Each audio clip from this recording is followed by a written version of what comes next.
Hello बच्चों, स्वागत है आप सभी का आपकी अर्थशास्त्र की ऑनलाइन क्लासेस में। तो चलिए अपनी आज की पढ़ाई हम शुरू करते हैं। आज हम पढ़ेंगे अपना 11वीं कक्षा का विषय लेकर आई हूँ मैं आज आपके सामने। हमारा चैप्टर 7 हम करते आ रहे हैं, जिसके पीछे 2 वीडियो हम कर चुके हैं। ये हमारी वीडियो 3 है। पाठ का नाम था हमारा आवर्ती चित्र, जिसके अंतर्गत हम आयत चित्र, बहुभुज और तोरण वक्र के बारे में पढ़ेंगे। तो जो आयत चित्र जो होता है, आयत चित्र किसे कहते हैं और आयत चित्र के कौन कौन से प्रकार हैं, ये हम अपनी पहली 2 वीडियो के अंदर पढ़ चुके हैं। आज हम पढ़ेंगे बहुभुज के बारे में। तो बहुभुज क्या होता है? बहुभुज जिसे हम आवर्ती बहुभुज भी कहते हैं। क्या कहते हैं हम? आवर्ती बहुभुज। तो आवर्ती बहुभुज क्या होता है, इसकी परिभाषा क्या है, पहले हमें ये देखनी पड़ेगी। आवर्ती बहुभुज की परिभाषा। तो आवर्ती बहुभुज में क्या होता है कि आयत चित्र के प्रत्येक शीर्ष क्या होता है, जो आयत होते हैं और जो आयत के ऊपर की हेडिंग होती है, उस शीर्ष के जो बीच के बिंदु होते हैं, मध्य बिंदु किसे कहते हैं हम? जो बीच के बिंदु होते हैं, उसको अगर सरल रेखाओं के द्वारा मिला दिया जाए तो फिर जो चित्र बनेगा उसे क्या कहेंगे हम? आवर्ती बहुभुज। तो आवर्ती बहुभुज क्या होता है कि आयत चित्र जो भी आयत चित्र जो हमने पहले बना चुके हैं, जिसकी लंबाई अधिक होती थी, चौड़ाई कम होती थी, जो आयत के रूप में होते थे, उनके अगर जो प्रत्येक जो जैसे ये मैंने नीचे बना रखा है आयत, ये हमारे आयत है, इन आयतों की जो ये शीर्ष है, इन शीर्षों के अगर हम इन बीच के बिंदुओं को, ये मैं आपको करके दिखाऊंगी, तो बीच के जो बिंदु होते हैं उन्हें हम मध्य बिंदु कहते हैं। तो यहाँ परिभाषा देखिए कि प्रत्येक जो आयत है, आयत चित्र जो बनेगा, उसकी जो शीर्ष बनेगा, जो उसका ऊपर का सिरा बनेगा, उस शीर्ष के जो बीच के बिंदु हैं, उन बिंदुओं को अगर हम एक सरल रेखाओं के द्वारा मिला दें तो मिलाने से जो चित्र बनेगा उसे कहेंगे हम आवर्ती बहुभुज। तो ये तो हुई आवर्ती बहुभुज की परिभाषा। अब एक और बात इसके बारे में कि जो आवर्ती बहुभुज होता है वो सिर्फ आयत बनाकर ही नहीं बनता। पहले आयत बने, फिर आयतों के शीर्ष के मध्य बिंदु ले, ऐसे ही नहीं बनता, एक और तरीके से भी बनता है। बिना आयत चित्र बनाए भी अगर हम जो प्रत्येक वर्ग होता है उसका जो मध्य बिंदु ले लें तो उस मध्य बिंदु से भी हम ग्राफ पेपर पर अंकित उसे कर सकते हैं। तो ये जो दोनों रूप हैं, आयत चित्र बनाकर और बिना आयत चित्र के मध्य बिंदुओं की मदद से, ये दोनों मैं आपको बनाकर दिखाऊंगी, एग्जाम्पल के साथ करके दिखाऊंगी कैसे बनता है। ये मैंने यहाँ पर उदाहरण दिया है। उदाहरण में मैंने यहाँ पर लिए हैं अंक है 0 से 10 के बीच में, 10 से 20 के बीच में, 20 से 30 और मैक्सिमम 60 से 70 के बीच में। तो 0 से 10 के बीच में कितने विद्यार्थियों की संख्या आती है? 5 विद्यार्थी हैं जिनके 0 से 10 के बीच में अंक हैं। 10 से 20 के बीच में 10 विद्यार्थी, 20 से 30 के बीच में 15, 30 से 40 20, 40 से 50 12 और इस तरह से ये हमारे विद्यार्थी हैं। ये उनके अंक और ये उनकी फ्रीक्वेंसी। तो अब इसे बनाकर देखते हैं कि कैसे बनेगा। मैंने यहाँ पर आवर्ती बहुभुज बनाया है। ये मैंने एक्स एक्सिस को लिया और ये मैंने यहाँ पर वाई एक्सिस को लिया। एक्स एक्सिस के ऊपर किसको लिया मैंने? अंकों को। और वाई एक्सिस के ऊपर किसको लिया है? उनकी अंकों की आवृत्तियों को। तो जो पहला अंक था वर्ग, देखिए क्या था पहला वर्ग? 10, 0 से 10 के बीच में कितने? 5। तो 0 से 10 के बीच में ये हमारा 0 से 10 के बीच में ये 5, ये पहला आयत बन गया। 10 से 20 के बीच में, 10 से 20 के बीच में कितना है? 10 से 20 के बीच में थे 10, तो ये तो हमारा 5 हो गया। और ये 10 से 20 के बीच में ये हो गया हमारा 10। 20 से 30 के बीच में 15, तो 15 ये यहाँ है, तो ये 15 वाला आयत बन गया हमारा ये 15। और जो नेक्स्ट आता है 30 से 40, उसके अंदर थे 20, तो ये इसको ही मैं और थोड़ा ऊपर लेके गए, ये 20 और ये 30 से 40। अगले के अंदर 12, तो 10 से थोड़ा सा ऊपर ये मैंने 12 ले लिया। और फिर अगले में 8 और नेक्स्ट हमारा 5। तो ये तो क्या बना हमारा? अभी सिर्फ आयत चित्र बनाया है, जो हम पहले पढ़ चुके हैं। अभी मैंने आवर्ती बहुभुज नहीं बनाया है, अभी ये सिर्फ आयत चित्र बना है। आवर्ती बहुभुज क्या बनेगा कि जो ये आयत चित्र है, इनके प्रत्येक जो ये आयत है, नंबर 1 आयत, नंबर 2 आयत, नंबर 3, नंबर 4 आयत, इन आयतों के शीर्ष के मध्य बिंदु, अब ये इसका शीर्ष है, इसका 0 से 10 के बीच में मध्य बिंदु, इसका 5 बनेगा, ये ले लिया इसका मध्य बिंदु।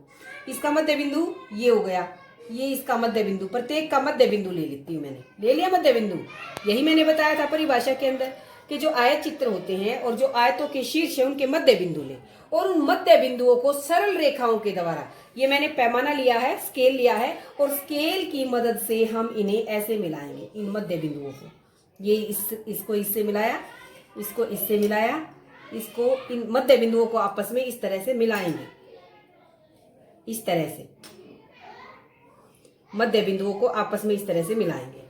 दूसरी एक और इम्पोर्टेंट बात कि ये यहीं पर नहीं छोड़ना, इस रेखा को मैं आगे बढ़ाऊंगी और इसे 0 से 10 यहाँ ले लिया और इसका जो मध्य बिंदु है इसे मैं यहाँ इससे मिलाऊंगी। तो ये विशेष ध्यान देने की बात है कि भाई 0 से 10, इधर भी 0 से 10 लिया मैंने, ये माइनस में चला गया और उसका मध्य बिंदु -5 यहाँ पर मैंने इसको मिलाया और ऐसे ही 60 से 70, 70 से 80 हमारा मान लिया ये बने और 70 से 80 का मध्य बिंदु ये बने, तो इससे भी मैं इसको मिलाऊंगी।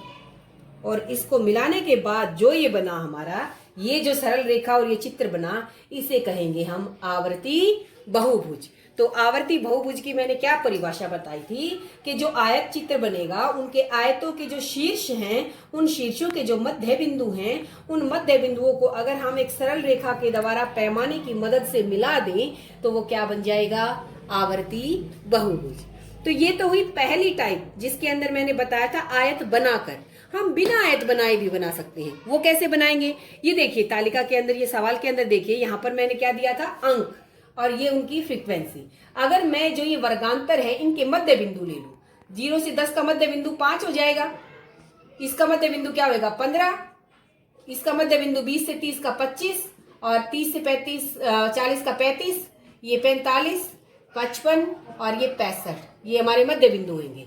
मैं यहाँ चित्र के अंदर 0 से 10, 10 से 20 ये ना करके सीधा मध्य बिंदुओं को करूं, ये 5, ये 15, ये 25, ये 35 और ये 40, नहीं 45 है, ये 45, ये 55, ये 65। और अब सीधा क्या करूं कि 5 के ऊपर किसको लूं, 5 को, क्योंकि 5 के अंदर 5 थी ना, इधर देखिए 5 के अंदर क्या थी 5, 15 के अंदर 10, तो सीधा 5 पे 10, 15 के ऊपर ये हो गया 10, 25 के ऊपर ये हो गया 15, 35 के ऊपर 20 और 45 पे 12। और फिर मैंने आयत तो बनाने की जरूरत ही नहीं पड़ी। अब मैं इन आयतों को साफ कर दूं और सीधा इसके ऊपर बगैर आयत बनाए भी मध्य बिंदु लेकर हम आवर्ती बहुभुज बना सकते हैं। तो ये हो गया आवर्ती बहुभुज। आवर्ती बहुभुज को दो तरीके से हम बना सकते हैं, आयत चित्र बनाकर भी और बिना आयत चित्र बनाए केवल वर्ग के मध्य बिंदु लेकर भी। अब इसके बाद नेक्स्ट टॉपिक आता है हमारा आवर्ती वक्र। आवर्ती वक्र किसे कहते हैं, बहुत ही आसान टॉपिक है। हम पढ़ चुके हैं कि हमारा आवर्ती बहुभुज क्या होता है। अगर इसी आवर्ती बहुभुज को मैं क्या करूं कि इसी आवर्ती बहुभुज को का ही एक रूपांतरण है, ये एक रूप बदल रखा है। अभी मैं बताऊंगी क्या रूप बदल रखा है। तो आवर्ती वक्र क्या है, आवर्ती बहुभुज का ही एक रूपांतरण है। आवर्ती बहुभुज का मुक्त हस्तरीति से खींचा हुआ सरलित रूप है। सबसे यही है इसकी मेन बात, मुक्त हस्तरीति। मुक्त हस्तरीति क्या होती है, फ्री हैंड। फ्री हैंड क्या होता है, यानी कि जो मैंने यहाँ पर इस स्केल का यूज किया था, स्केल का यूज करके मैंने ये एक दूसरे को जोड़ा था। अगर मैं स्केल का यूज ना करके सिर्फ हाथ से ऐसे मिला दूं तो वो क्या होगा, मुक्त हस्तरीति। तो जो आवर्ती बहुभुज है वही आवर्ती वक्र होता है। फर्क क्या है कि इसे मैंने पैमाने की मदद से बनाया, स्केल की मदद से बनाया, और इसे मैं कैसे बनाऊंगी, फ्री हैंड बनाऊंगी।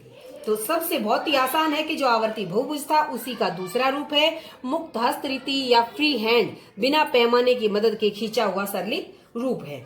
जो आवर्ती बहुभुज होता है और जो आवर्ती वक्र होता है, दोनों का क्षेत्रफल बिल्कुल एक जैसा आएगा, समान आएगा। फिर फर्क क्या है इन दोनों में, फर्क ये है कि यहाँ पर कोणीयता समाप्त हो जाती है। कोणीयता क्या होती है, कोणीयता होती है कोने। अब जैसे मैंने इसको इससे मिलाया तो एकदम से ये कोना बन गया, इसको इससे मिलाया ये कोना बन गया। ये यहाँ से देखिए ये कोना है, बिल्कुल ये इधर है, ये इधर है, ये कोना बन गया। तो ये अगर जब मैं इसको हाथ से मिलाऊंगी, जैसे मैं इसको मान लिया हाथ से मिलाऊं, तो हाथ से मिलाते टाइम ये चीज इतनी पैनी ना भी बने, ये गोलाई के अंदर आ जाएगी थोड़ी सी। तो जो कोने होते हैं वो कोने क्या हो जाएंगे, समाप्त हो जाएंगे, निष्कोण बन जाएगा। तो आवर्ती वक्र और आवर्ती बहुभुज के अंदर अंतर यही है कि आवर्ती बहुभुज पैमाने की मदद से बनता है, जबकि आवर्ती वक्र मुक्त हस्तरीति से बनता है। इसके अंदर कोणीयता समाप्त हो जाती है, ये निष्कोण होता है। तो क्षेत्रफल दोनों का बिल्कुल समान होता है। तो हमने जो बहुभुज था, बहुभुज के बारे में आज कंप्लीट पढ़ लिया है कि आवर्ती बहुभुज कहते किसे हैं, कि इन दो तरीकों से ये बनाया जाता है। उदाहरण की मदद से चित्र बनाकर हमने इसे समझ लिया है, पैमाने की मदद से ये बनेगा। और इसके बाद हमने पढ़ लिया आवर्ती वक्र क्या होता है। आवर्ती वक्र और आवर्ती बहुभुज में अंतर पैमाने का और मुक्त हस्तरीति का है। दोनों के अंदर कोणीयता क्या हो जाती है, आवर्ती वक्र में समाप्त हो जाती है, ये निष्कोण होता है। तो मेरे ख्याल से आज हमने बहुत कर लिया है, आवर्ती बहुभुज के बारे में और आवर्ती वक्र के बारे में अच्छे से जान लिया है। तो आज के लिए मेरे हिसाब से ये काफी होगा। आपको बिल्कुल सेम ऐसा ही सम्स, ऐसे ही सवाल कई बुक के अंदर, चैप्टर के अंदर मिलेंगे।